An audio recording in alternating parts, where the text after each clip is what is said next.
షహన్షా గారికి జయము జయము. మోతీబాయి మరికొందరు హిందూ దాసీలు తమని కలవడానికి అనుమతి కోరుతున్నారు. అనుమతిస్తున్నా.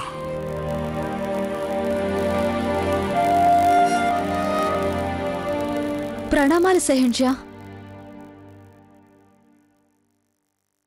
చెప్పండి, ఏంటి ఇలా వచ్చారు? షహన్షా, మేమందరం మీకు ధన్యవాదాలు చెప్పుకోవడానికి వచ్చాం. మీరు తీర్థయాత్ర సుంకాన్ని రద్దు చేసి మా అందరికీ గొప్ప మహోపకారం చేశారు. ఆ దేవుడి దయ వల్ల దినదినం మీ కీర్తి ప్రవర్తమానం కావాలి. షహన్షాకి జై హో!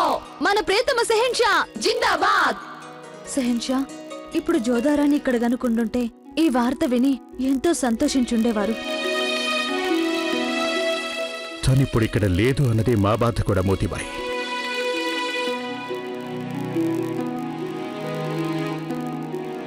సరే షహన్షా, మాకు సెలవిప్పించండి. ప్రణామాలు. మాకెందుకు అనిపిస్తుంది ఈ వార్త మీకు తెలియగాని మీరు సంతోషిస్తారని మేము ఆశిస్తున్నాం జోధా.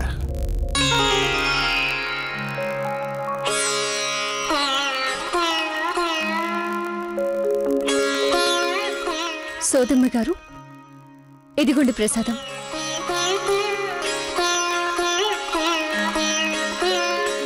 నువ్వు తిరిగి వెళ్లాల్సిన సమయం వచ్చేసింది జోదా బేగం.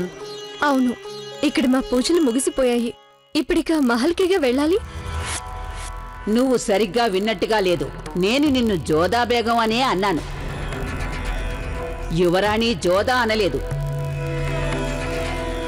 నువ్వు నీ యాత్ర ఆరంభించాలి.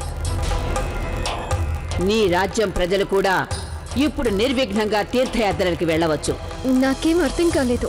విధి ఆడించే నాటకం మనుషులకలా అర్థం అవుతుంది జోదా. అయితే ఒకటి అర్థం చేసుకో చాలు, నువ్వు బయలుదేరాల్సిన సమయం వచ్చేసింది. వెళ్ళు జోదా, వెళ్ళు. వెళ్ళి ప్రయాణానికి ఏర్పాట్లు చేసుకో. వెళ్ళు. జై మహంకాళి.